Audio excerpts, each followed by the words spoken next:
हरियाणा प्रदेश number 1 पे है, चारों तरफ शोर है। और जिस प्रकार से मंत्री जी ने विस्तार से बताया, मैं एक बात मानता हूं, पहले वो ठेकेदारी प्रथा थी जो वो एक लूट थी अपने आप में, उसके साथ बहुत सारा शोषण होता था। उससे बचने के लिए सरकार ने हरियाणा कौशल रोजगार निगम के तहत ये भर्तियां निकालनी शुरू की, अच्छी बात है। लेकिन आज इसके ऊपर एक बहुत बड़ा सवाल आ गया है। सबसे पहला तो जब अप्लाई करते हैं, जो पोर्टल खुलता है, उसका ही मालूम नहीं होता वो कब खुल रहा है, कब बंद हो रहा है। आज बहुत सारे हमारे युवाओं को तो इसका पता ही नहीं चलता ये कब खुला था और कब बंद हो गया। ये एक अपने आप में पोर्टल का बहुत बड़ा इशू है, जो पूरे प्रदेश का, ये नहीं कह रहा मैं एक किसी बच्चे का, पूरे प्रदेश के युवाओं का ये बहुत गंभीर विषय है। मैं इसके लिए सरकार को कहना चाहता हूं, इसके ऊपर जो है ना माननीय मुख्यमंत्री जी को जो है ना चिंतन करना चाहिए। ये इससे युवाओं में बहुत बड़ा रोष है। दूसरा, एक इसके अंदर आपने अभी इसमें मैं पढ़ रहा था, लगभग 1,06,000 अपॉइंटमेंट आपने कौशल रोजगार निगम के तहत आपने करवाई है, बहुत अच्छी बात है। उसमें कुछ टीजीटी पीजीटी के एजुकेशन विभाग में टीचर्स लगाए हैं, जो पहले पोस्ट निकाली थी वो विड्रा कर ली थी। तो क्या अब आगे सरकार का, अभी जो हमारी सदस्य किरण जी भी ने भी बताया कि आगे सरकार का कोई प्लानिंग है नहीं उनको स्थायी लगाने का, या इसी में कौशल रोजगार में। और आज ये अभी मंत्री जी ने बताया कि ये जो बच्चे लगाते हैं, मैं ऐसे आपको हजारों एग्जाम्पल दे सकता हूं जो बिल्कुल गरीबी रेखा में। माननीय मुख्यमंत्री जी, ये बहुत इंपॉर्टेंट है, जो बिल्कुल गरीब के बच्चे, एमए किए हुए हैं, बीटेक बच्चे। मैं परसों का यहां आने से एक दिन पहले, उस दिन संडे को मेरे पास सुबह सुबह एक मदीना गांव से मैं बताता हूं, एक बैकवर्ड क्लास का एक जो है बच्चा आया, उसके साथ में उसका फादर था। सुबह सुबह 8 बजे मेरे घर पे वो आगे रोने लग गया। उसके बच्चे ने बीटेक कर रखी है सिविल इंजीनियरिंग से, और वो मेरे पास कौशल रोजगार निगम का मेरे पास है, मैं मुख्यमंत्री जी आपको भी दूंगा। वो कहने लगा कि इसमें मेरे बच्चे को पीएन के लिए अप्लाई कर रखा है, इससे बड़ा दुर्भाग्य क्या हो सकता है। मैं उस बच्चे की तरफ देखता रहा, मैंने कहा तू सिविल इंजीनियर होकर पीएन लगना चाहता है कौशल रोजगार निगम से, तू अपने आप को डेली तेरी डेथ होगी वहां पे, वो तेरा अंतरात्मा तेरे को मरेगी।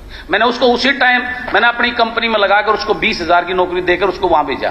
मैं कहा तू इससे अच्छा तो पढ़ा के कहीं कर, लेकिन अगर तू पीएन बीटेक करके अगर पीएन लिया तो ये इसका मैसेज समाज के अंदर, युवाओं के अंदर बहुत बुरा जाने वाला है। इस प्रकार के मैं इतने एग्जाम्पल आपको दे सकता हूं, जो उस बिलो 1,80,000 से भी नीचे की कैटेगरी का जो एमए एमएससी बीटेक एमटेक बच्चे जो है, जो उसके अंदर उनका नाम नहीं आता, और 12th पास बच्चा जो है, और उसके अंदर जो अपॉइंटमेंट उसको मिल रही है। तो कौन सी पारदर्शिता है ये, मैं जरा, ये गंभीर विषय है मुख्यमंत्री जी, आप इसको देखिए, ये बहुत बड़ा गंभीर विषय है। और उसके बाद एक बहुत बड़ी बात है, किसी को 6 महीने बाद हटा दिया जाता है बगैर कारण बताए, बगैर नोटिस दिए हुए, किसी को 8 महीने बाद, किसी को 1 साल के बाद में, कोई कारण नहीं है, उनको जो है वो सेटिस्फाई नहीं होते अधिकारी, या व्हाट एवर जो भी रीजन रहता है, उनको घर भेज दिया अचानक। बच्चा सुबह जाता है, वहां से उसको मिलता है आज की छुट्टी का, आज आप नहीं, दूसरा लगाएं। ये बहुत बड़ा रीजन है। उसके बाद मैं बात कर रहा था, जैसे हमारे अब पेपर बन रहे हैं, ये एक बहुत बड़ा गंभीर है सवाल है। अभी एडीए का पोस्टें निकाली थी, 600 पोस्टें थी। पेपर किस चीज के? ये तो क्वेश्चन नहीं, ये उसी से रिलेटेड, मैं जो बात कर रहा हूं उसी से रिलेटेड है। मेरे ये रोजगार से रिलेटेड मामला है, मेरा कोई वो नहीं। मैं आपको एक छोटी सी, रोजगार अलग है, निगम की बात करें, निगम पे पूछा है, निगम की ये उसी के अंदर है।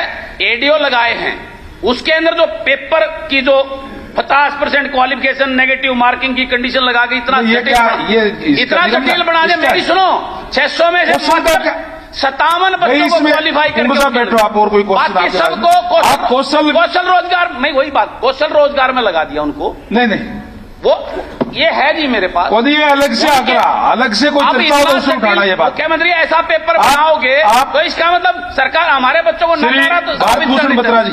अध्यक्ष महोदय जी, HKRN में कोई पेपर नहीं लिया जाता, ये HKRN के माध्यम से नहीं विषय है, ये तो HPSC का। हाँ, तो फिर HKRN का वो उसमें मामला नहीं, अभी HKRN के विषय पर ही सीमित रहे, बाकी चीजें नहीं। वो अलग मामला। कुंडू साहब बैठिए। भारतभूषण बत्रा जी, हमारे बच्चे आगे सरकार की क्या व्यवस्था रहेगी, किस प्रकार से आगे बढ़ती, उनका अपॉइंटमेंट होगी, आगे रिक्रूटमेंट निकाली जाएगी।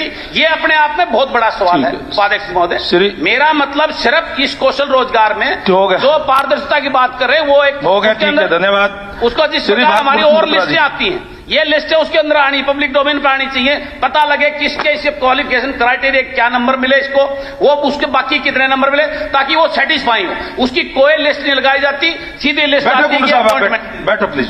ये एक बहुत गंभीर पॉइंट। सब कुछ करते तो तब भी इस बात के लिए संतोष होता कि अधिकारी ठीक काम करके सब कुछ ठीक करेंगे।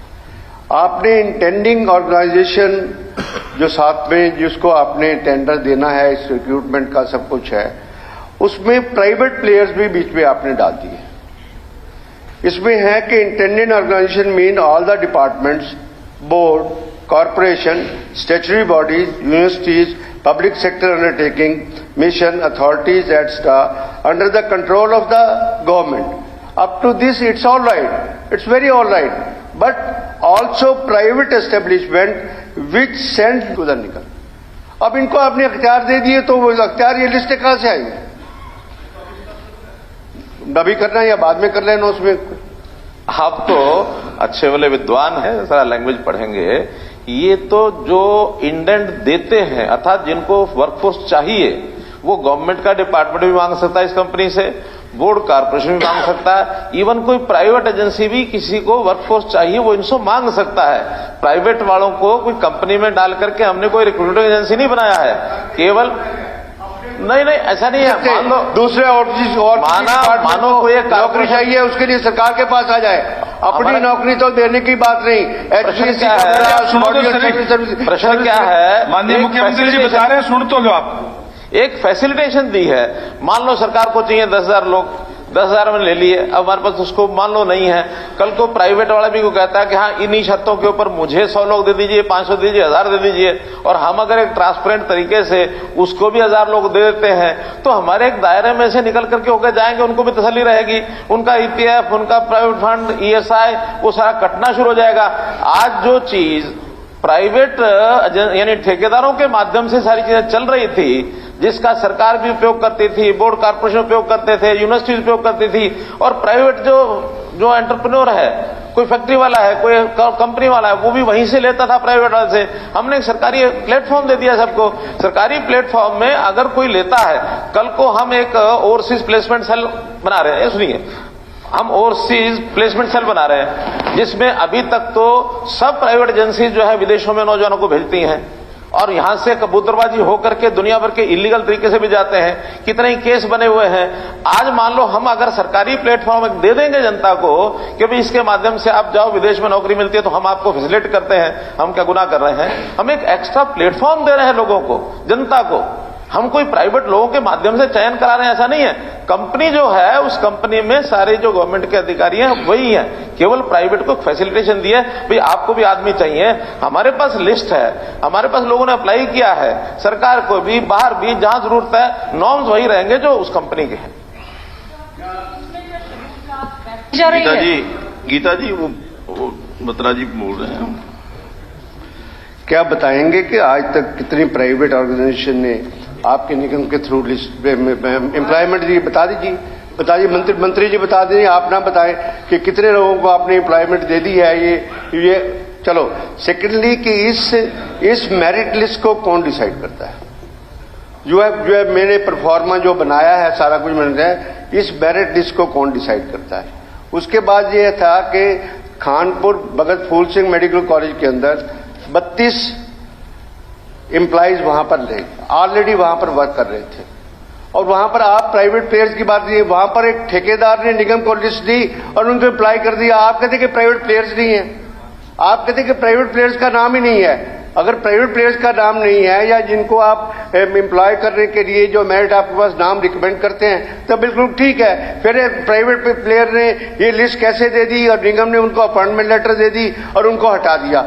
वंस जो भी अपॉइंटमेंट ऑलरेडी हो रही है, नौकरी कर रहे हैं, उसको आप किस कैपेसिटी में हटा रहे हैं, इस बात का उत्तर चाहिए कि ये बहुत बड़ा स्कैंडल, और ये पिटीशन कमेटी के सामने भी मैटर आया है, and government has admitted that this fraud has been committed and inquiry should have been there, और इसका रिप्लाई भी आप दें, and FIR has been registered.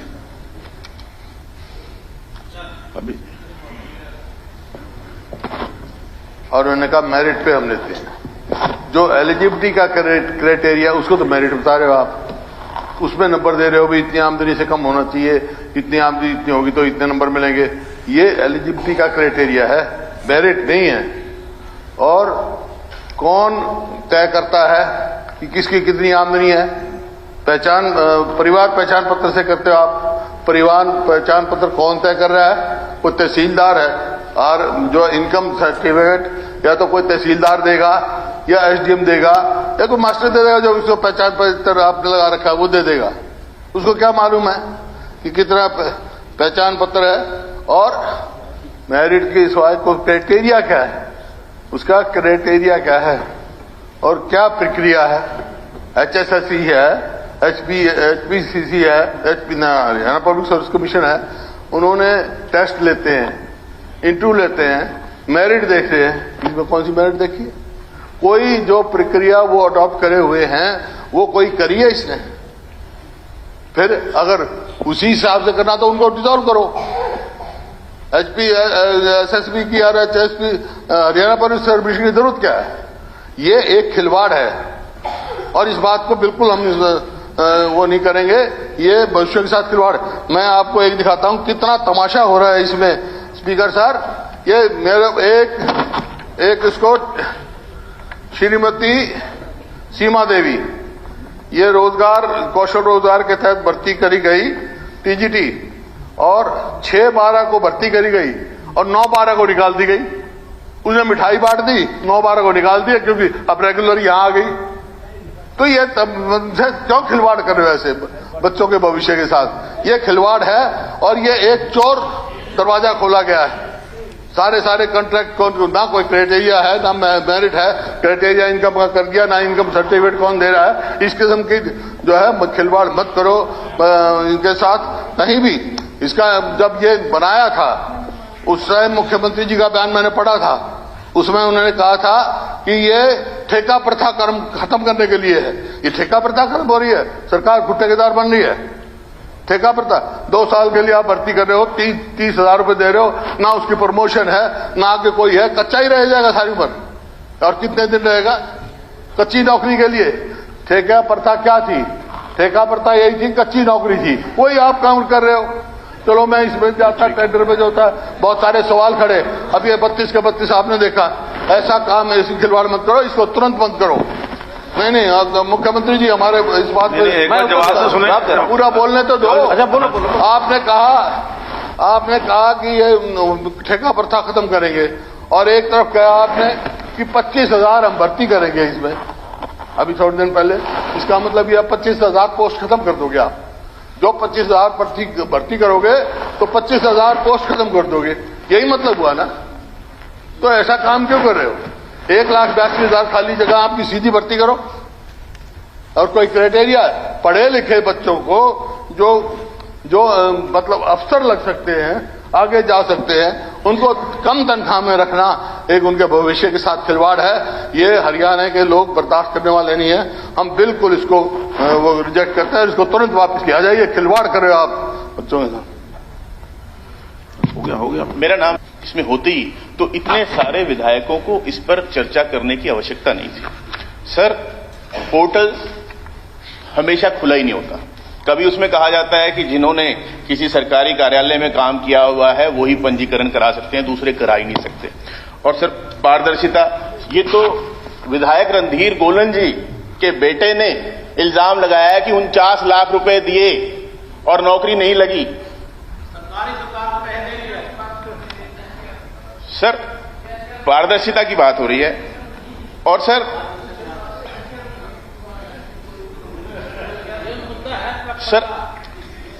जवाब पे बताया गया कि HPSC और HSCC से भी अलग से भर्ती हो रही है। सर, अगर भर्ती हो रही है तो इतनी पोस्टें खाली क्यों हैं? और कितने स्पीकर सर, जिन्होंने पंजीकरण कराया और उन्हें नौकरी नहीं मिली, क्या उन्हें बेरोजगारी भत्ता मिल रहा है? लाखों लोग ऐसे हैं, पहले तो वो पंजीकरण नहीं करा पा रहे, जो पंजीकरण करा लेते हैं और नौकरी नहीं मिल रही, क्या उन्हें आप बेरोजगारी भत्ता दे रहे हैं? ये मेरा प्रश्न है सर। और दूसरा भी, कितनी भर्तियां HSCC के माध्यम से हुई हैं, वो तो बाईपास हो गया। पक्की नौकरी नहीं है, जो आदमी जैसे अभी हुड्डा साहब ने भी कहा कि 6 दिन बाद निकाल दिया, किसी को 2 महीने बाद निकाल दिया, किसी को 6 महीने बाद निकाल दिया, उनका भविष्य क्या है? तो शोषण तो युवाओं का सर हो रहा है, यहां पे शोषण तो है, कहां जाएंगे वो? तो जो भर्ती HSSC HPSC के माध्यम से होनी चाहिए वो कौशल रोजगार के माध्यम से ना किया जाए, और इसके अंदर जो बताया गया कि पारदर्शिता नहीं है, उस पारदर्शिता को बढ़ाया जाए।